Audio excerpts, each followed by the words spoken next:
মধ্যে একটা হলো মমতাজ, এই আরো ডাহা খারাপ।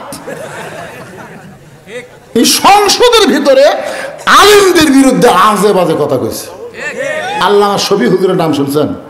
আহমদ শফি, যিনি হাজার হাজার লক্ষ লক্ষ আলেমের ওস্তাদ, যাকে সবাই বিশ্বাস করে আল্লাহর ওলি। আর সেই হুজুর সম্পর্কে এই 2 টাকার মমতাজ একটা গান গাছে। ওরে শরীয়তের মাওলানা, চোখ 2টা করলা কানা, মনের পর্দা বড় পর্দা তোমরা খুঁজা পাইলা না, তেতুল হুজুর বুঝলো না। আহমদ শফিকে মমতাজ বলেছে তেতুল হুজুর। জোরে কোন কি হুজুর? আপনার বলেন তো, মনের পর্দা যদি বড় পর্দা হয় তাহলে সামনে চাদর দেওয়ার দরকার কি? ওমর ফারুকের মন ভালো না খারাপ? হোসেনের মন ভালো না খারাপ? হযরত আলীর মন ভালো না খারাপ? তার মানে এখানে বুঝাই দিল মনের পর্দা পর্দা না, পর্দা হলো আল্লাহর আইন। وقرنا في بيوتكن ولا تبرجن تبرج الجاهلية الأولى। ওমর ফারুক বলে, হোসাইন এখন প্রশ্ন করো। কয়টা? হোসাইন দাঁড়িয়ে বলতেছে, রে মেয়ে, তুমি একলা একলা বসে আছো, তাই বলে মনে করো না তুমি একলা। আমি হোসাইন বড় একলা হয়ে গেছি। ওমর ফারুক বলে, ছেলে কয় কিরি, তোর ডান পাশে আমি বসে আছি, বাম পাশে তোর বাপ বসে আছে, তুই কেমনি একলা হলি? ওমর হোসাইন বলতেছে, এ মেয়ে, আমার 2 পাশে 2 জন মহামানব দেহ নিয়ে বসে আছে, কিন্তু মনে মনে তোমার পক্ষ নিয়েছে। জোরে কোন কথা ঠিক কিনা? আপনারা বলেন তো, হাসিনার সময় থানার ওসি কার পক্ষে? ডিসি, এমনকি নির্বাচন কমিশনারও কিন্তু কয় নিরপেক্ষ। আমি নিরপেক্ষ, তুই নিরপেক্ষ। তাহলে সকালে কোষ 18, কিছুক্ষণ পরে কোষ 27, ঘুম পাড়ে কোষ 42, তার মানে আসলে নিরপেক্ষ বলে কোনো কথা নাই।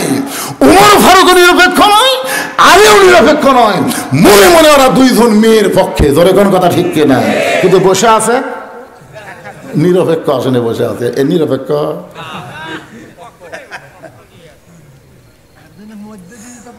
আগামীতে বাংলাদেশে একটা নিরপেক্ষ নির্বাচন হবে আশা করা যায়। কি বলতেছেন আপনারা?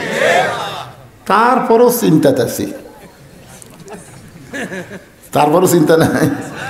কি বুঝতেছেন? এই 2 জন মহামানব আমার 2 পাশে বসে আছে, কিন্তু মনে মনে আমার পক্ষে কেউ নেই। আপনার বলতে হোসেনের পক্ষে আলী আছে, ওমর আছে। ওমর ফারুক ঘটকালি করতেছে, মেয়েটা একদম 3টা প্রশ্নের উত্তর দেওয়ার পরে। আর হযরত আলী এমন একটা মেয়ে মনে মনে হোসেনের বউ হিসাবে খুঁজেছে। এখন ওমর ফারুক বলে, হোসেন প্রশ্ন করো। হোসেন বলতেছে, রে মেয়ে, আমার 1 নম্বর প্রশ্ন হলো, আমার মাকে তুমি জানো? হযরত আলী চমকে উঠছে, আমি আইলাম ছেলের সঙ্গে, আর ছেলে তো বলা দরকার আমার বাবাকে জানো। বাবার কথা না বলে মায়ের কথা বললেন। মেয়েটা ওপার থেকে বলতেছে, হোসাইন, আপনার মাকে আমি চিনি। ওমর ফারুক জিব্বায় কামড় খাইছে। হযরত আলী চোখ দিয়ে দর দর করে পানি পড়তেছে, আর হোসেন মুচকি মুচকি হাসতেছে। ওমর ফারুক জিব্বাত কামড় খাওয়ার কারণ হলো 3 প্রশ্নের উত্তর তো দূরের কথা, একটাতে আউট। প্রশ্ন করলাম, আমার মাকে জানো? ফাতেমা সম্পর্কে আমরা জানতে পারি, ফাতেমা হলো নবীর মেয়ে, ফাতেমা হলো হাসান হোসেনের মা, ফাতেমা হলো হযরত আলীর বিবি, ফাতেমা হলো খাদিজার পেট থেকে হয়েছে। এইগুলো কথা আমরা বলতে পারি। ফাতেমা পর্দা নিশে আমরা জানি, কিন্তু ফাতেমারে আমরা চিনি, এই কথা বলার কোনো সুযোগ নাই। ওমর ফারুক জিব্বাত কামড় দিয়ে মনে মনে চিন্তা করে, যেই ফাতেমাকে দুনিয়ার কেউ চিনে না। হযরত আলী চোখ দিয়ে দর দর করে পানি পড়ে। জান্নাতুল বাকির মধ্যে কবর দেওয়ার পরে হযরত আলী যখন বলতেছে, আল্লাহ, গভীর রাত্রে আমার বিবি ফাতেমাকে কবর দিলাম, আল্লাহ তুমি ফাতেমাকে কবুল করে নাও। এ দোয়া করার পরে তাকায় দেখে সামনে কয়েকটা পুরাতন কবর দেখা যায়। এই মাত্র ফাতেমাকে কবর দিল, সেই নতুন কবর নাই। হযরত আলী জান্নাতুল বাকি দৌড়ার বলে ফাতেমার কবর, এখনই ফাতেমার কবর দিলাম, সেই কবরটা কোন জায়গায়? কে যেন ডাকতে বলে আলী, ফাতেমা হলো পর্দানিশী, আমি আল্লাহ জোহরা ডিগ্রি দিয়ে ফাতেমার কবরটাকে কিয়ামত পর্যন্ত পর্দা করে দিয়েছি। যার কবরটা পর্যন্ত দুনিয়ার কোনো মানুষ চিনে না, আর সেই ফাতেমা সম্পর্কে মেয়েটা বলতেছে আমি চিনি। হযরত আলী বলতেছেন মা, যা বলছিস আর বলিস না, আমাদের তিনজনের মধ্যে একজন পরপুরুষ আছে, তুই কেমনে বললি মা, তুই কেমনে বললি? মেয়েটা বলতেছে মুরব্বী, ওই রোমের জেলখানার মধ্যে যখন বন্দি ছিলাম, শেরদিল কারারক্ষী সকালবেলা 3টা চাবুক মারতো, বিকেলবেলা আমাকে 3টা চাবুক মারতো।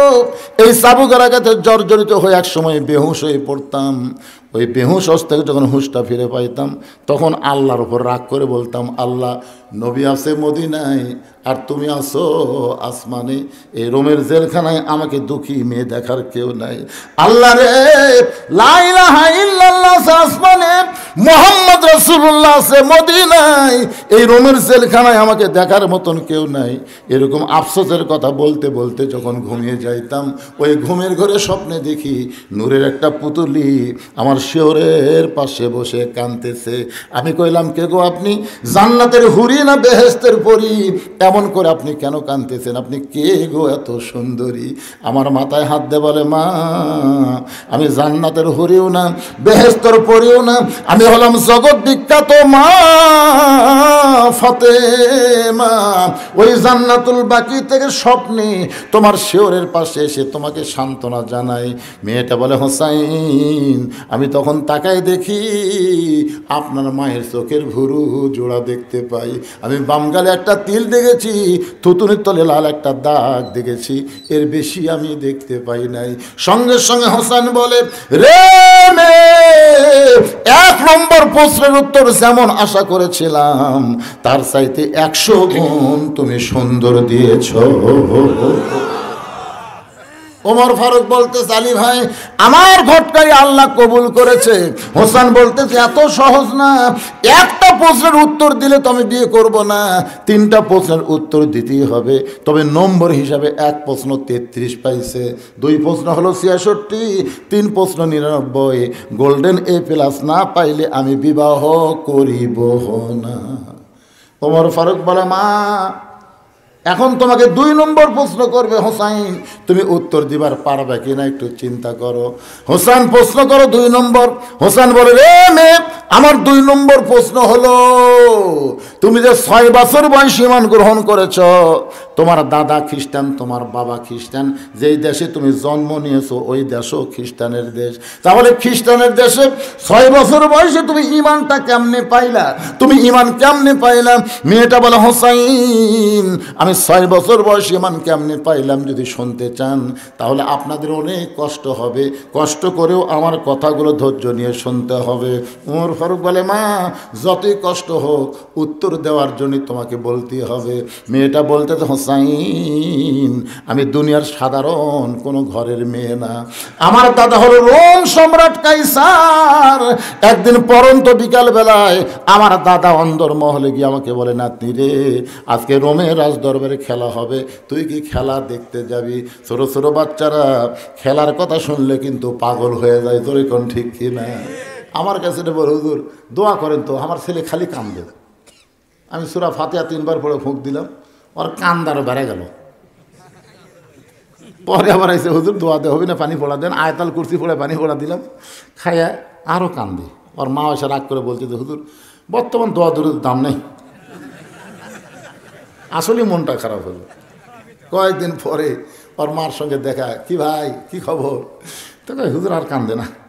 আমি বলে, কোন দোয়াই ভালো হলো? ওর বাপ একটা মোবাইল কিনে দিয়েছে হুজুর, যখনই কান্দে তখনই চালু করে দেয়, আর আমার বাবু মোবাইল ছাড়া ভাতই খায় না। আমি তখন ওর মাকে বললাম, খালা, খালা, ও খালা, আপনি সত্যি করে বলেন তো খালা, আপনার এই ছেলে কি নর্মালে না সিজার করা? তখন আমাকে বলতেছে, কেন নর্মালি সিজার করে? আরে কন না কেন, সত্যি কথা এখন, তোকে সিজার করে। সেই জন্যই তো দোয়া দোষ কাম করবি না তো, কারণ নর্মাল হয়তো 2 দিন পর, তার আগে আপনার আপনার এই চিল্লির কারণে আমি কী করছে, পেট কাটতে দেখে বাচ্চা ঘুম ভাঙেনি। তো ঘুম না ভাঙলে কী করবে, ডাক্তার পাও ধরে বাইরে করে এরকম একটা ঘুরে আনতেছে মাথার, এই ঘুরে আনতেছে কেন্দ্র, ওই যে মাথার ঝাঁকি গেছে, ওই ঝাঁকি তার দোয়া খুলে আর সাইজ করবে গেলে মোবাইল ছাড়া হবি না, তোর এখন ঠিক ছিল। কি মন খারাপ করতেছে, একটু মনোযোগ দিয়ে শুনবেন। মেয়েটা বলতেছে, হুসাইন 6 বছর আমি তখন ছোট্ট মেয়ে ছিলাম, আমার দাদা অন্দর মহলে গিয়া বলতেছে রাজ দরবারে খেলা হবে, তুই কি খেলা দেখতে যাবি? আমি দাদার সঙ্গে খেলা দেখতে আসলাম। দাদার সিংহাসনের পাশে ছোট্ট একটা চেয়ার আমার জন্য সেট করেছে। আমি চেয়ারে বসে বললাম, দাদু ভাই খেলা দেখার কথা বলে নিয়ে আসলেন, খেলা কোন জায়গায়? আমার দাদা বলে, ওই যে তাকায় দেখ।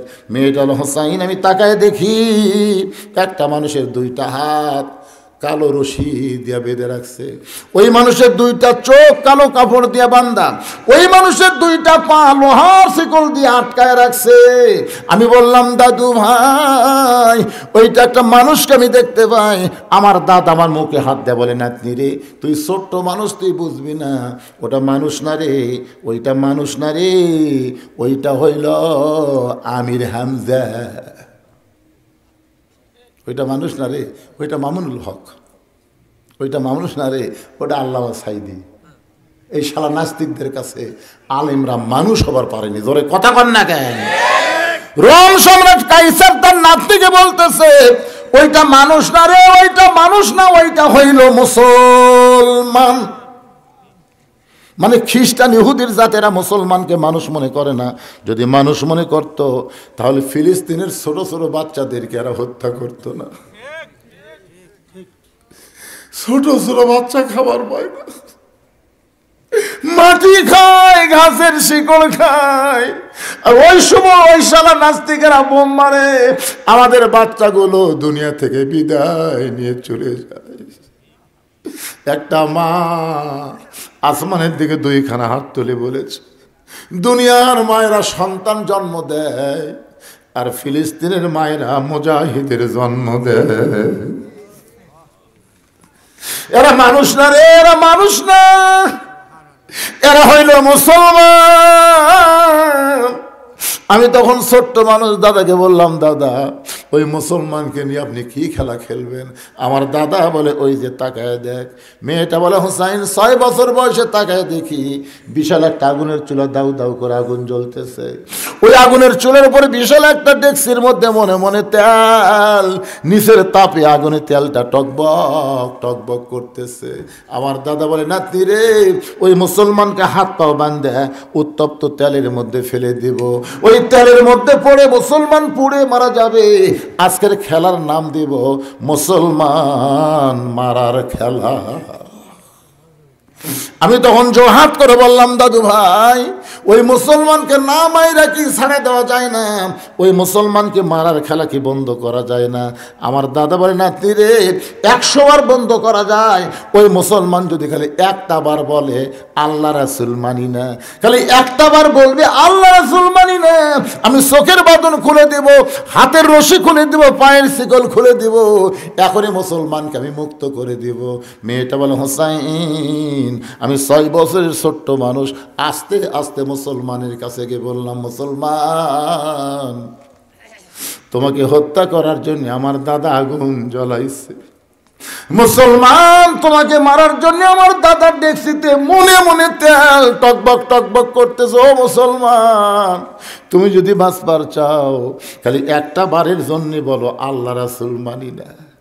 মেয়েটা বলে, হুসাইন আমি মনে করেছিলাম লোকটা বাঁচার জন্য বলবে আল্লাহ রাসূল মানি না, কিন্তু আমার মতন ছোট্ট মানুষকে অবাক করে দিয়ে বলল, রে ছোট্ট মেয়ে তোমার কাছে জীবনের গুরুত্ব আছে, কিন্তু যারা মুসলমান হবে তাদের কাছে জীবনের চাইতে ঈমানের গুরুত্ব অনেক বেশি। দরকার হলে মুসলমান ফাঁসির মঞ্চে যাবে, কিন্তু রাষ্ট্রপতির কাছে বাঁচার দরখাস্ত লিখবে না। দরকার হলে মুসলমান ফাঁসির মঞ্চে যাবে, কিন্তু রাষ্ট্রপতির কাছে দরখাস্ত লিখবে না। রে ছোট্ট মেয়ে শোনো, আমি একজন মুসলমান, দরকার হলে আগুনের চুলার মধ্যে যাব, গোটা দুনিয়া ছাড়তে পারবো, কিন্তু আমি মুসলমান, এক মুহূর্তের জন্য আমি আল্লাহ রাসূল ছাড়ব না।